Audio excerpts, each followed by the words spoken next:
Chers compatriotes congolais, bonjour. Je me donne un peu le temps de vous expliquer comment est-ce que celui que vous appelez les dauphins de Congolais, Moïse Katumbi Chapwe, comment est-il parvenu à se retrouver dans les circuits politiques de la République démocratique du Congo pendant qu'il n'est pas congolais? Ça, c'est un. J'ai toujours pitié des personnes qui ne sont pas informées. Tel que disait Alfred Sauvy, être libre aujourd'hui, c'est être informé. Toute personne qui n'est pas informée est plus qu'un prisonnier qui est dans les quatre murs. Parce que celui qui est emprisonné dans les quatre murs, s'il sort de la prison, il peut construire la maison avec un sorcier sans le savoir. Parce qu'il ne connaît pas qu'est-ce qui est à l'intérieur de la personne qu'il prend pour être soit son voisin ou soit son ami. Et nous, les Congolais, nous avons toujours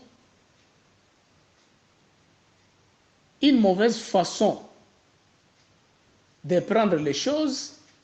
Dès qu'on vous donne une information, directement, vous contestez l'information sans pour autant savoir comment cette information vous a été parvenue et celui qui a donné l'information, comment il l'aurait eu, même s'il n'a pas le temps de vous dire que j'ai eu l'information comme ça, comme ça, comme ça. Mais laissez-moi vous dire qui est Moïse Katumbi et comment il est parvenu à devenir gouverneur de la province du Katanga pendant plus de 15 ans. Moïse Katumbi est un demi-frère de Raphaël Katebe Katoto. Raphaël Katebe Katoto est un métis. Son père est un juif, actionnaire dans la société Mercedes-Benz de l'Allemagne. C'était un grand homme d'affaires et il vivait en Zambie pendant 7 ans. Et pendant qu'il vivait en Zambie, il a pris une bonne au service, une femme comme ça, une femme Mubemba de la Zambie. La femme qu'il avait, la mère de Katebe Katoto, c'est une Mubemba aussi, mais du Congo, de la RDC.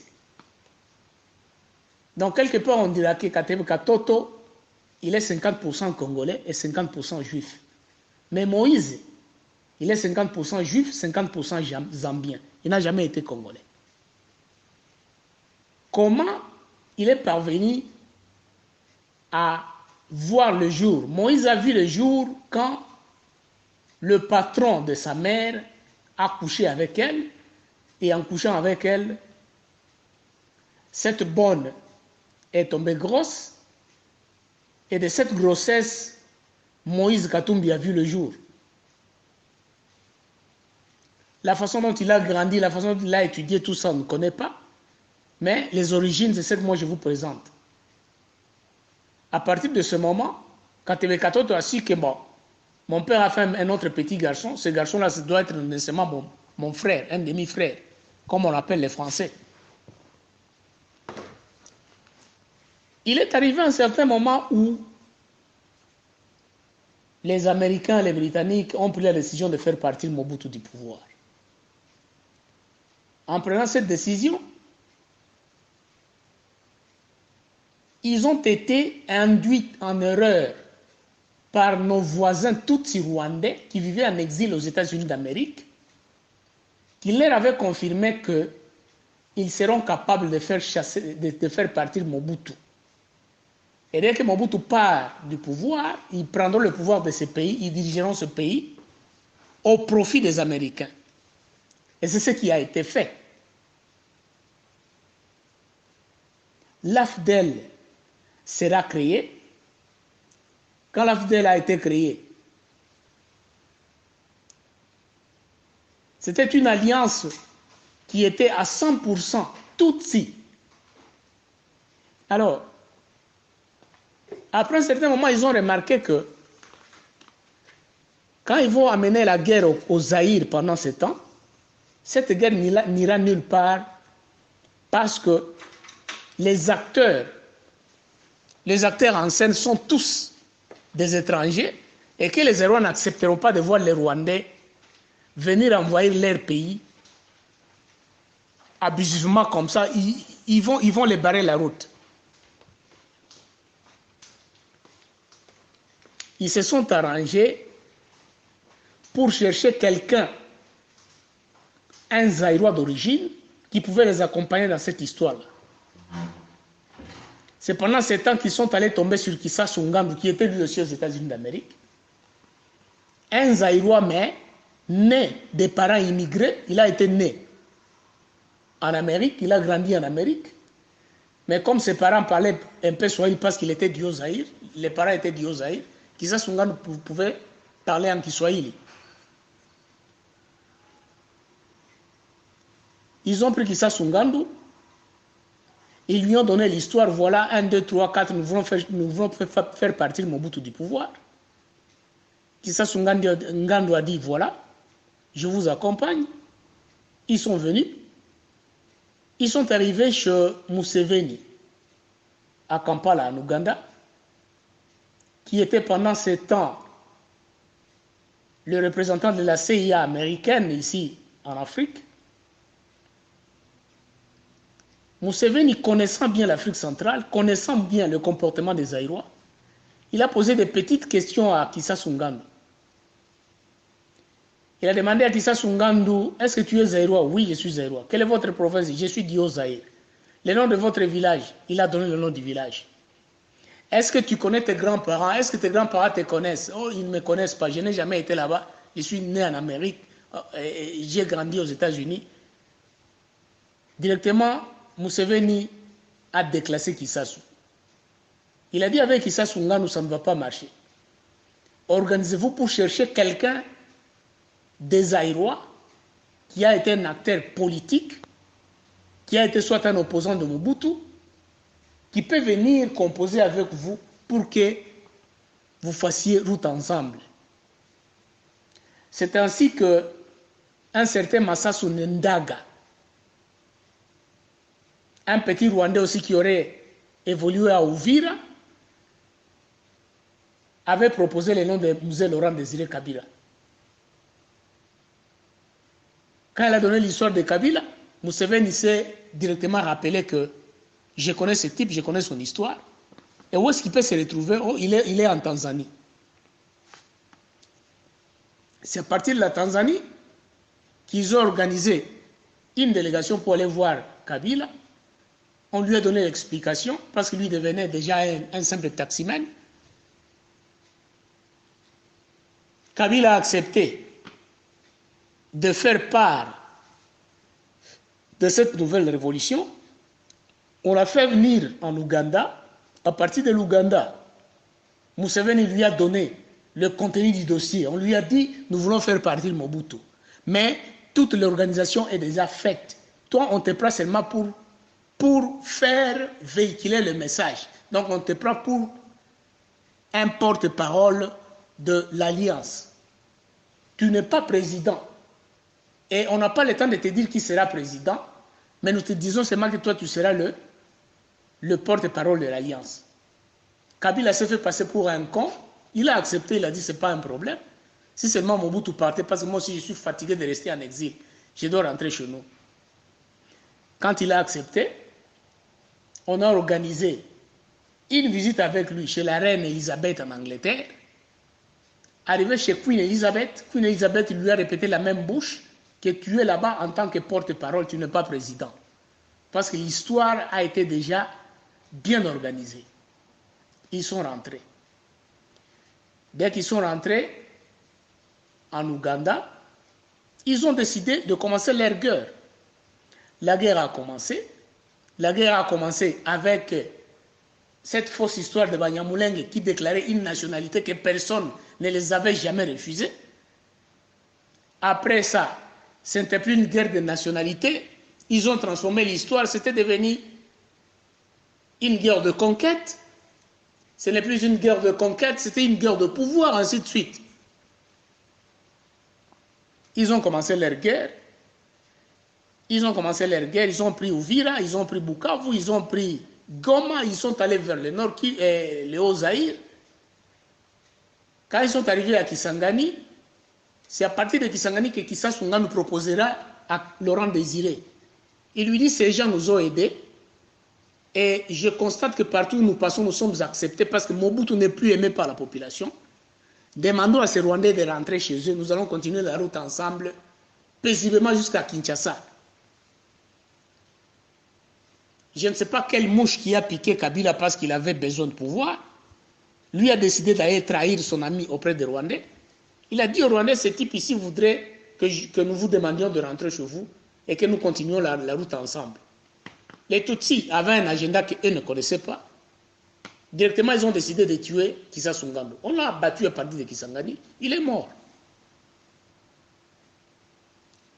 Quand Kissa Sungando est mort, James Kabarebe, qui était le chef d'état-major général de l'armée pendant 7 ans, il a réuni les officiers de l'AFDEL,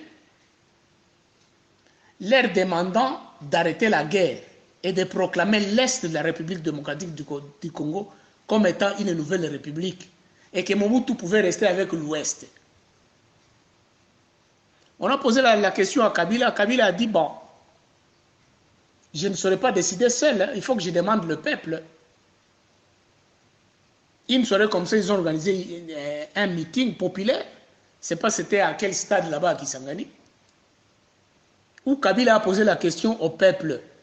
Faut-il continuer avec la guerre jusqu'à Kinshasa ou faut-il se limiter jusqu'ici? C'est toute la population qui s'est levée en disant Kinshasa, Kinshasa. Tout le monde a dit qu'il faut aller jusqu'à Kin. Kabila a immédiatement dit à ces gens, voilà ce que moi je vous disais, que je ne pouvais pas vous répondre à la question, voilà la réponse. La population demande que nous descendions jusqu'à Kin. C'est ainsi qu'ils sont arrivés jusqu'à Kinshasa pendant qu'ils n'avaient pas les intentions d'y aller. Quand ils sont arrivés à Kinshasa, Kabila n'était pas avec eux, il était à Lubumbashi pendant 7 ans.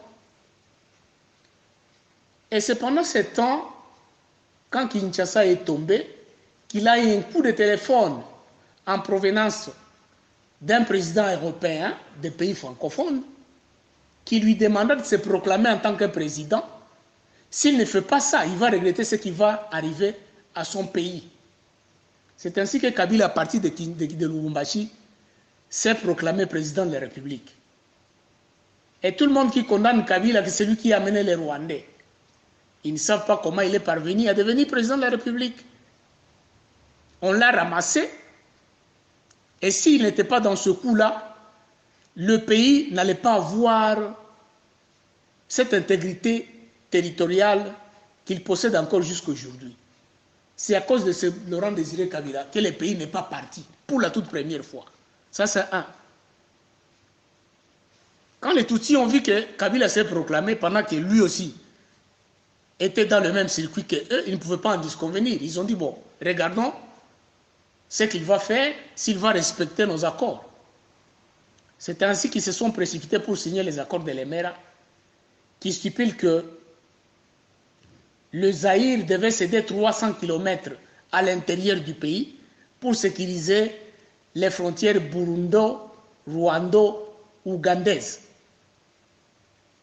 Donc, l'Ouganda doit avoir une partie dans notre pays, le Rwanda doit avoir une autre partie dans notre pays, comme le Burundi doit avoir une partie dans notre pays. Et tout ça, c'est dans la province du Kivu. Et si les gens sont en train de mourir à Beni, à Lubero, dans le nord Kivu là-bas, c'est à partir de ces accords que l'AFDEL a signé avec Laurent Désiré Kabila.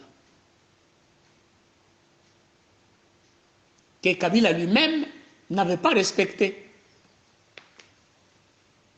Alors, quand Kabila est arrivé à Kinshasa, la population lui a signifié que vous devez remettre ces gens là où vous les avez retirés. Nous ne voulons pas la présence des Rwandais ici. À l'occurrence, Etienne Tshisekedi lui a dit ça. que ces gens que vous avez derrière vous, nous ne voulons pas les voir dans notre pays. Kabila a compris et il s'est directement transformé en patriote. Il a chassé les Rwandais. En chassant les Rwandais, rentrant chez eux aujourd'hui, le lendemain, ils forment la rébellion du RCD. Avec cette rébellion du RCD, ils sont allés voir leur mentor américain en leur disant que voilà, cette nouvelle guerre que nous amenons, nous allons prendre le pouvoir dans 4 jours. Et que pendant ces 4 jours, chaque jour nous coûtera 1 500 000 $. Si vous pouvez disponibiliser cet argent, nous allons prendre 4 villes très importantes du Zaïre. Et si ces 4 villes tombent, c'est fini, nous avons le pouvoir. Quelles sont ces villes? Kinshasa, Bukavu, Goma et Kindu. Ce sont les villes qui contenaient la plus grande arsenal militaire de l'AFDEL. Les Américains ont donné 6 millions cash. Les Rwandais ont pris cet argent. En prenant cet argent, ils auront l'opportunité de prendre la ville de Bukavu et la ville de Goma. À Kindu, ils vont échouer à cause du commandant Kabambe, qui était là-bas. C'est celui qui était le commandant région militaire. Kabambe, c'était un Maï-Maï, un patriote d'origine. Il a barré la route aux manigances des Rwandais. Ils ont échoué de prendre la ville de Kindu. Les autres militaires qui étaient à Kitona, ils commençaient à avancer petit à petit vers Kinshasa. Ils sont arrivés à Kin. Ils allaient déjà vers l'aéroport d'Engili pour prendre l'aéroport d'Engili. C'est en même temps que Laurent Désiré s'est arrangé avec Eduardo dos Santos de l'Angola pour lui demander secours. Santos accepta d'aider Kabila. Les militaires angolais qui étaient basés à Kabinda ont barré la route aux militaires du RCD qui étaient basés à Kitona. Quand ils ont barré la route à ces gens, ils les ont massacrés tous. Tous ces gens qui étaient partis déjà de Kabinda vers Kinshasa là-bas ont manqué d'approvisionnement. Et quand ils ont manqué d'approvisionnement, ils devenaient comme de cons, comme de moutons. C'est pendant ce temps que les Kinois commençaient à les prendre comme de petits cochons. Et quand on ramassait un Rwandais, on les brûlait par des punais. C'était l'opération Totumba qui bango na bapine. Biso bakinois tozaka matata, Totumba qui ba Rwandais. Certainement, il fallait Botumba bango parce qu'ils étaient dépourvus de l'approvisionnement en munitions. C'est comme ça qu'ils étaient morts. Kinshasa a échoué de tomber. Le RCD n'a récupéré que la ville de Goma et la ville de Bukavu. Le lendemain, ils vont rentrer chez les Américains, ils diront aux Américains, voilà, nous voulons partir de ville en ville comme nous sommes partis avec la guerre de l'AFDEL parce que nous sommes aimés par la population. Si vous pouvez augmenter un peu le budget. Les Américains leur ont dit non, vous êtes des menteurs. Vous avez confirmé ici que vous allez prendre la guerre, vous allez prendre le pays dans 4 jours. Il ne fallait que 6 millions de dollars que nous avons de bourser pour votre affaire. Le lendemain, vous venez, il faut aller de ville en ville. Nous, on n'a pas l'argent pour financer cette guerre. Vous avez déjà la ville de Bukavu et la ville de Goma qui sont des villes minières. Arrangez-vous avec des recettes locales pour continuer avec la guerre comme vous venez de le dire là-bas. Mais nous, on ne vous donne plus rien. Ils ont essayé pendant 2-3 mois, ça n'a pas tenu. Arrivé quelque part, ils ont dit, bon, on ne saura plus avancer comme ça. Il faut chercher à faire un appel de fonds. C'est ainsi qu'ils lanceront un appel de fonds aux anciens politiciens zaïrois de ce temps-là. C'est cet appel de fonds qui a fait du RCD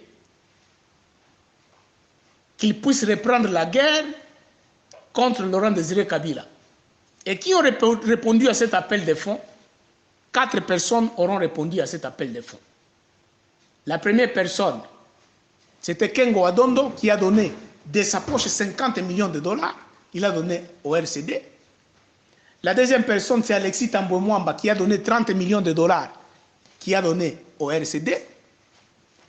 La troisième personne, c'était Maman Bobila Dawa, la femme du fait maréchal Mobutu, qui a donné 24 millions. Et la dernière personne, c'est Raphaël Katebe Katoto qui donna 150 millions de dollars. Après avoir récolté tout cet argent, le RCD est devenu encore très chaud. En devenant très chaud, ils ont repris la guerre.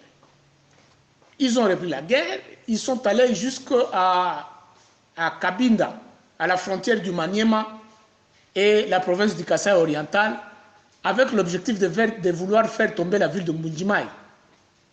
Kabila, lui aussi, il a dit que Mbujimai ne pouvait pas tomber. Alors, en concentrant toute sa force à Mbujimai, les Tutsis ont découvert qu'il y avait un shaft à partir de Cabinda qui entrait d'une manière souterraine et allait sortir au centre de la ville de Mbujimai. C'est dans ce shaft-là qu'ils ont initié les troupes. Les troupes ont pris la route souterraine avec l'objectif d'aller sortir au centre de Mbujimai et prendre directement la ville de Mbujimai. Les militaires qui sont entrés dans ce shaft étaient au nombre de 6 000 hommes. 6 000 hommes, c'est-à-dire une brigade organique de militaires. Tous rwandais. Quand ils sont entrés là-bas, en cours de route, parce qu'ils devaient faire à peu près une distance d'au moins presque une centaine de kilomètres pour atteindre le centre de Mbujimai, le même informateur qui avait informé à Kabila de se proclamer comme président lui demanda de venir vérifier à Cabinda. Est-ce qu'il n'y a pas un shaft? On lui a posé la question de savoir est-ce qu'il n'y a pas un shaft qui est utilisé par la MIBA à Mbujimai. Kabila a dit oui, il y en a. Au centre, il y a un shaft là-bas. On lui a demandé où est la sortie de ce shaft. Il dit je ne connais pas. Ces gens lui ont dit allez vérifier à Cabinda. C'est à Cabinda là, le côté qui est occupé par les rebelles. C'est là où se trouve ce shaft. Et ce shaft-là est utilisé par les rebelles pour venir sortir à Mbujimai. Donc tu vas regretter seulement que la ville de Mbujimai a déjà tombé. Kabila a dit c'est vrai, ok. Il a équipé ses hélicoptères de guerre. Il a amené l'hélicoptère. L'hélicoptère est venu bombarder l'entrée et la sortie de ce shaft. Les 6 000 militaires et tout l'arsenal militaire qu'avaient les Rwandais a été tous cloués sous terre, sous la terre jusqu'aujourd'hui où je vous parle. Tous ces Rwandais là-bas sont morts. Kigali a pleuré ces gens. Kagame n'a pas su ce qu'il devait faire. En tout cas, ils sont morts massivement. C'est pendant ce temps que le RCD a supplié aux Américains d'exiger qu'ils passent à un dialogue avec Kabila. C'est ainsi qu'on a commencé la série de dialogues.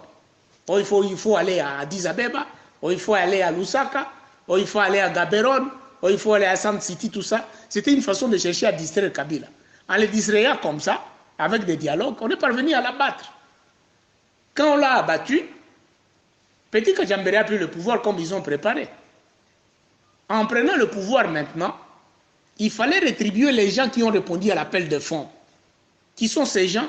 Katebe Katoto, Maman Bobila Dawa, Alexis Thambwe Mwamba et Kengo Adombi. Dans les réunions, on dira à Kengo, tu seras président du Sénat jusqu'à la fin de notre mandat.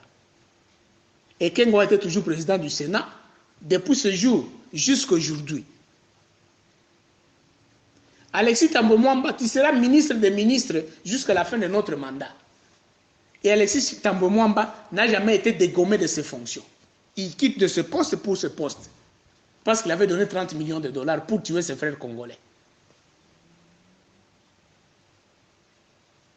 Maman Bobila Dawa qui a donné 24 millions, on a pris son fils Nzanga Mobutu, qui est venu à Kinshasa comme étant ministre, c'est pas de l'agriculture, comme quelque chose comme ça. Il a travaillé là-bas et quand il a vu qu'il a réalisé l'argent qu'ils ont perdu avec des bénéfices, il a quitté, il est rentré encore en Europe. Ce n'est pas parce qu'il a voulu démissionner ou ce n'est pas parce que Kabila l'avait chassé, non. Il venait seulement récupérer l'argent que sa mère avait mis dans l'histoire du RCD. C'était ça l'histoire. Katebe Katoto, lui, avait dit que moi je suis un homme d'affaires et que je n'ai pas encore le temps de venir dans vos histoires là-bas. Je vais vous donner quelqu'un qui va me représenter dans vos affaires. J'ai un petit frère que je voudrais que vous lui mettiez gouverneur de la province du Katanga jusqu'à ce que je vais récupérer mon argent avec un double intérêt. C'est ainsi qu'il prena Moïse à partir de la Zambie, là où il était, venir le présenter au RCD. En le présentant au RCD, on a donné le gouverneur du Katanga. Un gouverneur qui n'a jamais été changé depuis le début du règne de Kabila jusqu'à X jours où lui-même est allé dire à son frère que voilà, on a déjà récupéré notre argent et beaucoup de surplus. Alors, pour mettre fin au règne de Moïse Katumbi dans le Katanga, c'est ainsi qu'on a recouru à l'exécution de la décision de la décentralisation qui devait augmenter le nombre de provinces, où il fallait scinder la province du Katanga en 4 pour que Moïse manque ou reste. C'est ainsi que Moïse s'est retrouvé sans office, et en se retrouvant sans office, il devait nécessairement se porter soit en opposition contre le régime de Kabila, selon eux, mais il y a avec d'autres sources qui nous disent que Moïse n'a pas laissé l'office parce qu'il voulait laisser l'office, mais c'est cette façon qu'ils se sont entendus avec Kajambere Kanambe qu'il abandonnera l'office, et si jamais les Congolais ne veulent plus de lui, c'est Moïse qui devait les remplacer pour continuer à pérenniser leur système. Leur système, donc la rwandophonisation de notre pays, où le Kivu doit être balkanisé et occupé par le Rwanda, l'Ouganda et le Burundi.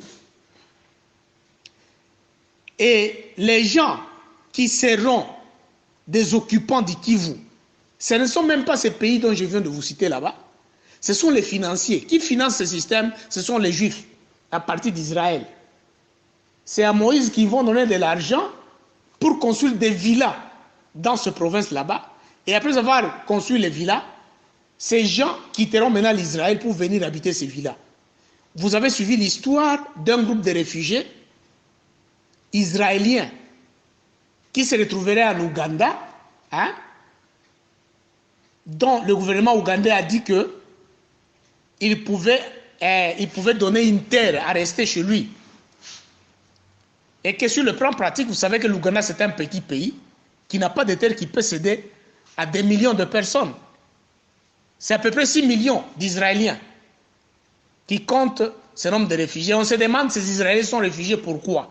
Parce que chez eux, il ne manque rien, ils sont puissants, ils ont une armée très forte, ils sont en guerre avec les Palestiniens, qu'ils massacrent chaque jour, depuis 1948 jusqu'à nos jours. Je ne sais pas ce qui peut leur permettre de fuir leur pays et venir vivre en Afrique. Tout simplement parce qu'ils ont su que le Kivu est une terre qui est pleine de minéraux et que s'ils occupaient cette terre là-bas, ils rendront leur pays un petit paradis. Donc c'est ça l'histoire de Moïse Katumbi. Entre lui et Kabila, il n'y a pas de différence. Ils sont tous produits du RCD, Goma.